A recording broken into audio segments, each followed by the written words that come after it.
orang buat kenyataan 2-3 hari ini. P. Ramasamy, Timbalan Ketua Menteri Pulau Pinang daripada DAP,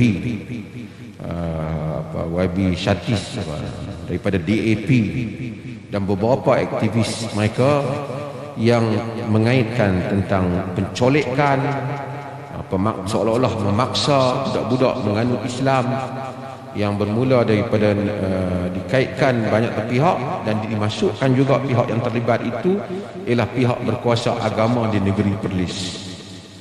Dan mereka telah buat beberapa portal berita mereka keluar, dan mereka buat juga di dalam siaran dalam bahasa Tamil yang membangkitkan kebencian dan kemarahan kaum yang lain tentang soal ini.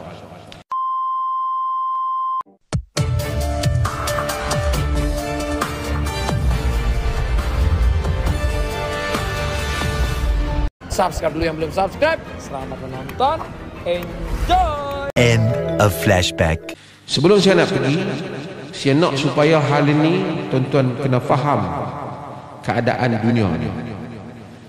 Ekstremis adalah golongan yang paling bahaya sekali, yang mengancam keamanan sesebuah negara. Di India, ekstremis yang paling teruk ialah Perdana Menteri India Modi. Mereka ni begitu anti-Islam sehingga rakyat 200 juta lebih orang Islam di sana ditindas. Bahkan seruan terbuka untuk membunuh orang Islam. Siapa yang berkahwin dengan orang Islam dibunuh.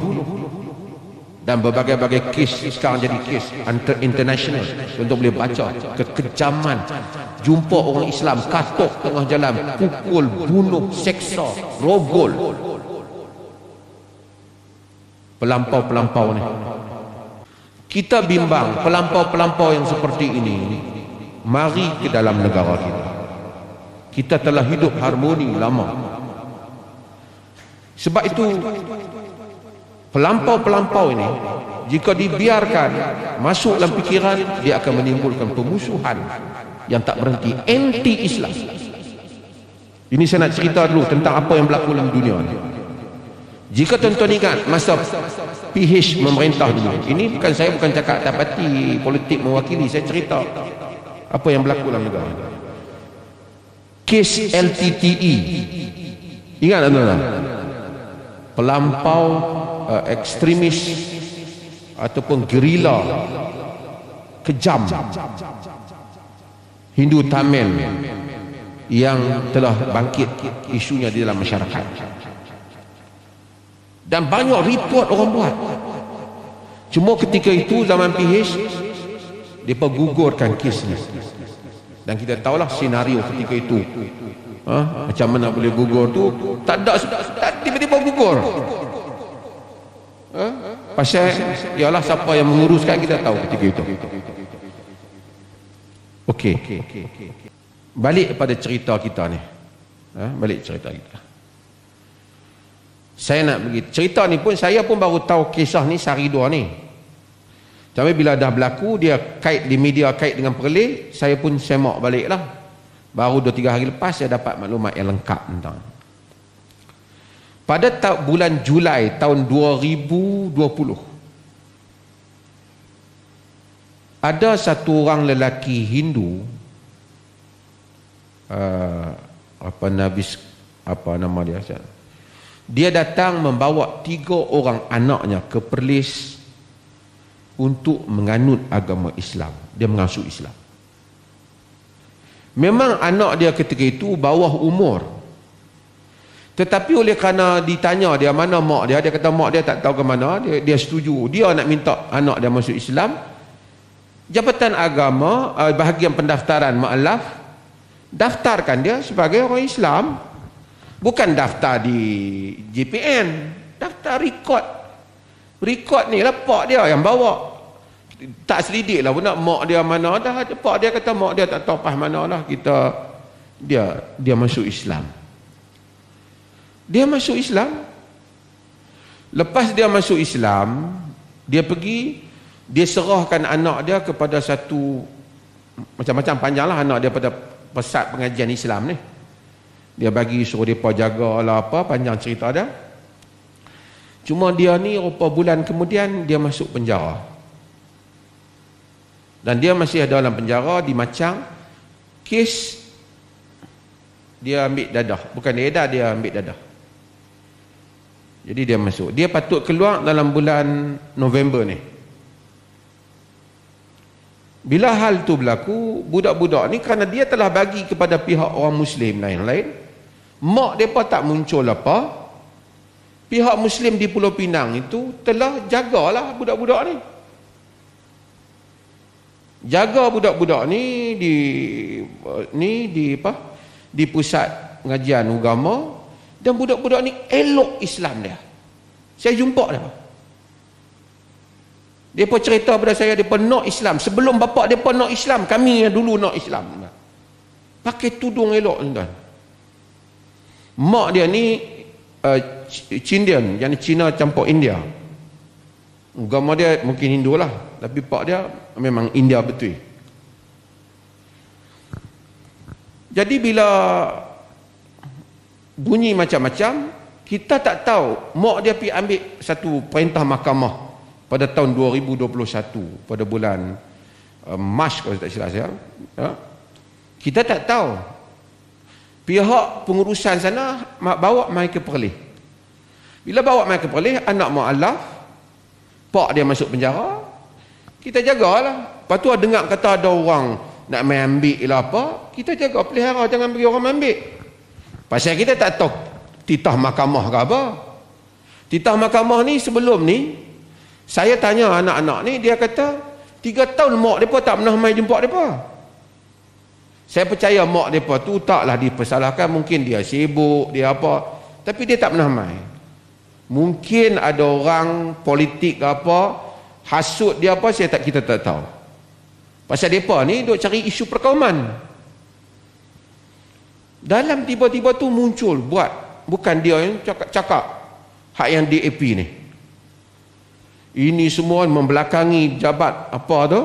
Lepas tu bagi tahu ni tentang anak ni pencolekan apa semua. Kononnya dicolek. Dibawa lari. Budak-budak ni. Dan dia mainkan api perkauman. Dan kita tahu Pi Ramasamy ni, isu Zakir Naik, isu-isu sebelum ni, saya tersebut beberapa kali kepada kerajaan bahawasanya individu Ramasamy ni suatu individu yang kita amat bimbang kewujudan dia dalam negara ni. Sebab tu kes LTTE itu patut diteruskan siasatan. Termasuk beberapa orang tokoh-tokoh DAP ni yang kita tahu masa zaman mereka ada kuasa sikit hari itu, bukan main sakan mereka. Dia bangkitkan, padahal kalau dia mau, dia boleh cek pasal apa ada, boleh telefon, boleh hubungi. Perlis tuan-tuan, Perlis pada tahun 2015 satu-satunya negeri yang paling harmoni dalam keputusan fatwa berhubung dengan hak penjagaan anak, hadanah. Kita tak kata sentiasa hak hadanah tupi pada orang Islam, kita tak kata. Kita kata masalah syafaqah. Siapa yang lebih dapat menjamin kebajikan anak tu. Tapi kalau anak tu dah mumayyiz, dia boleh pilih. Macam mana Nabi bagi peluang pilih dalam hadis. Dia nak pergi kat mak dia yang Islam, yang tak Islam, ke pak dia yang Islam. Dia pilih. Nabi tak larang. Dia pamai buat tuduhan ni. Ni kata 2-3 kepala ni. Dia nak main isu perkauman, main isu agama. Kononnya colek. Kataan colek dia guna. Kataan apa? Macam seolah paksa masuk Islam dia guna. Sehingga saya pergi jumpa budak-budak ni, kata, saya tanya, adakah siapa pernah paksa kamu masuk Islam? Masa tu sekarang hari ni dia tak tahu siapa ajak mak dia ke. Mak dia ni saya tak mau babit salah lah. Mak dia mungkin bukan orang politik. Kata macam mana mufti boleh pergi jumpa anak dia, dia tak boleh jumpa anak dia. Anak dia datang sebelum isu sorat mahkamah itu sampai ke tangan kita. Surat mahkamah tu antara dia dengan suami dia bukan tidak interest dari kita tak tahu isu tu. Tapi saya jumpa dia bagi tahu bahawa dia memang nak Islam. Ada siapa paksa dia. Dia kata kami nak pergi sekolah agama. Tuan-tuan tengok sedih tuan-tuan. Perasaan kita sebagai orang Islam bila tengok orang macam ni. Hak dia. Umur dia 14 tahun. Kembang. 14 tahun dah tahu dah nampak keputusan. Semalam hari Ahad pak saudara budak-budak ni datang. Pak saudara budak-budak ni yang mana depa ni Hindu. Dengan mak saudara dia. Mak saudara tu mak saudara putih, pak saudara tu macam pak saudara ni lah ni kahwin dengan mak saudara dia. Depa mai cakap kepada kita, minta Datuk tolong jaga budak-budak ni, jangan serah. Depa Hindu. Tu saya kata saya tak salahkan kaum Hindu. Depa tu jangan serah. Depa ni nak Islam, kami tahu ini pilihan mereka, kami tak ada masalah. Bapak depa duduk dalam, bapak depa dalam penjara, telefon mai, tolong jaga anak dia. Dia cakap kepada adik dia yang Hindu ni, adik dia yang Hindu cakap, dia kata tolong jaga, jangan bagi apa pun, jangan bagi. Buatlah dia kata, tapi jangan bagi. Dia duk sembang anak-anak belakang ni, peluk-peluk, suap makan apa semua. Dia kata jangan bagi. Depa memang nak Islam ni. Ada adik dia seorang lagi di Johor, Hindu juga. Adik dia kata kat depa ni, geng-geng politik ni, apa hampa duk jadikan isu-isu politik ni? Ini isu keluarga kami. Dia dapat panggilan Lugut nak bunuh dia. Dia buat report polis.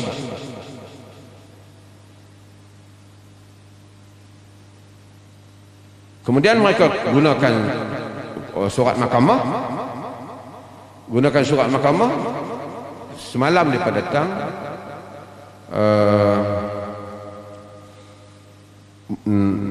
Ibu dia pun datang. Mula-mula tak mau datang.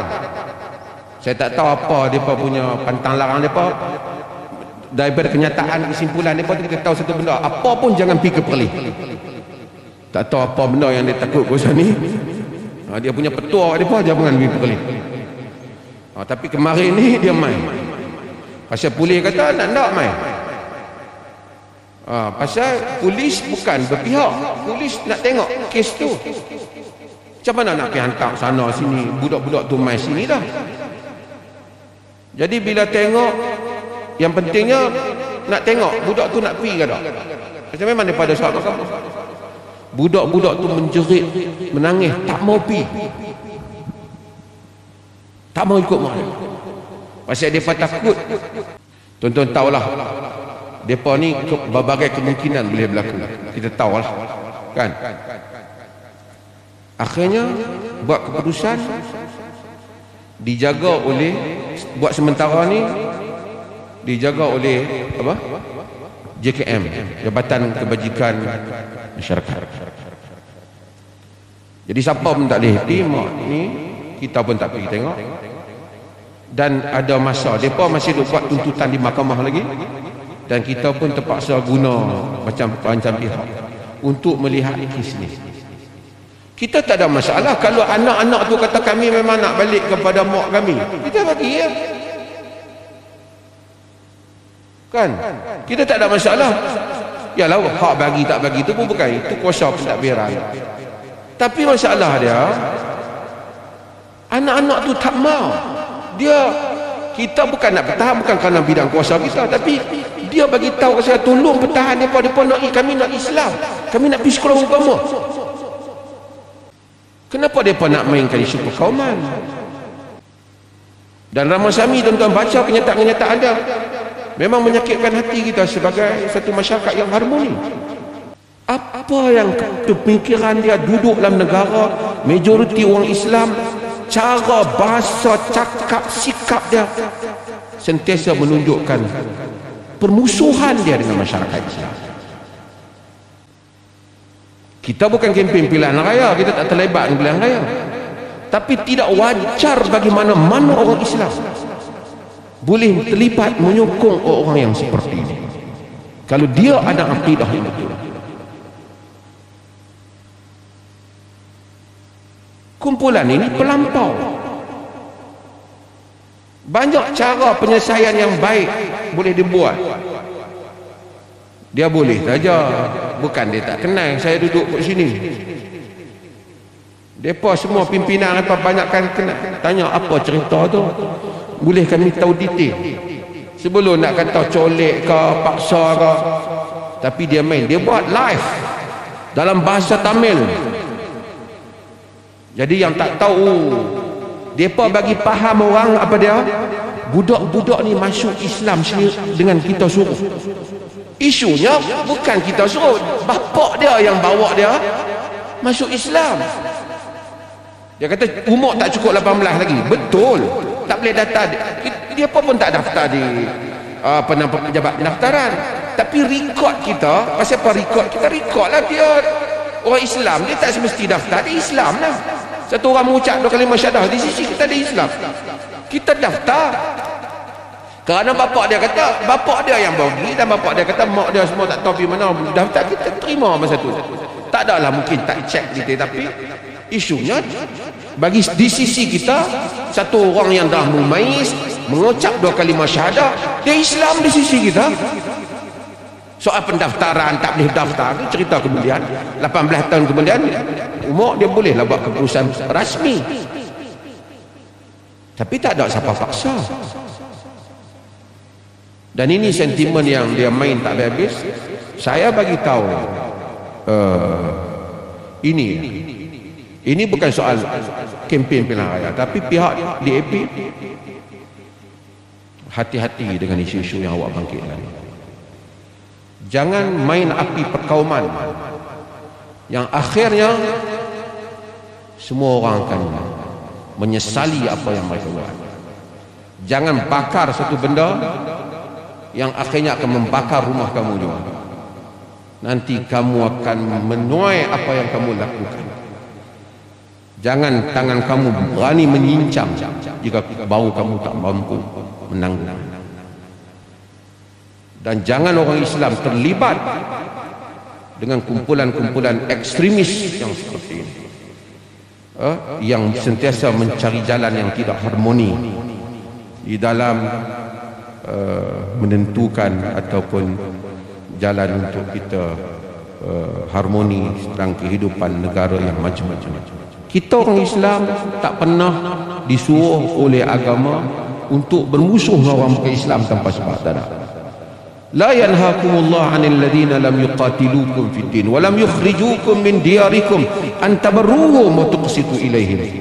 Innallaha yuhibbul muqsitin. Allah tak larang kamu berbuat baik kepada orang yang tak memerangi kamu kerana agama kamu, mengeluarkan kamu daripada kampung halaman kamu untuk kamu buat baik bagi harta kamu. Allah suka orang yang adil.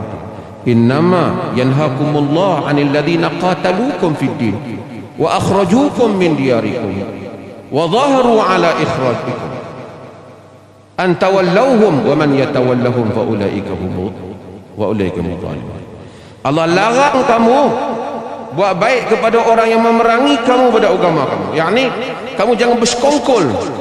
Yang Allah larang ialah kamu bersekongkol dengan orang-orang yang memerangi kamu kerana agama kamu, mengeluarkan kamu daripada kampung halaman kamu dan berusaha untuk mengeluarkan kamu daripada negeri kamu. Jangan kamu bersekongkol dengan mereka. Sesiapa yang bersekongkol dengan mereka, dia adalah orang-orang yang zalim. Quran kata dalam surah Ali Imran, qad badatil baghdha min afwahihim wa ma tukhfi suduruhum akbar. Telah jelaslah permusuhan daripada mulut mereka, apa yang tersimpan dalam dada mereka lebih besar. Sebab itu orang yang tak bermusuh, orang Islam yang baik yang tak bermusuh dengan orang bukan Islam yang tak bermusuh dengan orang Islam, kita tak ada isu pun. Kita hanya timbulkan mereka yang mengambil langkah-langkah yang ekstrim yang menimbulkan permusuhan tanpa sebab. Terima kasih.